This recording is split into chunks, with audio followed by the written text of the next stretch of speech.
How to log into TradingView app.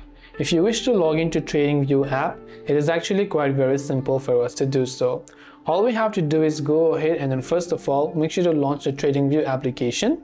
And then this is the type of interface that you'll be able to see. Then once you've done this, you can tap the menu icon from the bottom right of the screen. Then from the top, you can see the sign in button. So make sure to tap the sign in button. So there are many ways to sign in. You can sign in using your Google, Facebook, Twitter, LinkedIn, Yahoo, or Apple ID. Or if you have an independent email address and password, you can also tap on email, and then you'll be able to go ahead and then basically use the username and email, and then tap the password option, then tap on the sign in button in order to sign into your TradingView account.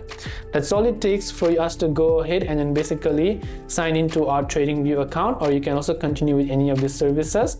I hope that this video helped you out. If you have got any further questions, queries, or doubts, feel free to also leave them down in the comment section below. As always, thanks for watching till the very end of this tutorial, and see you soon in the next video.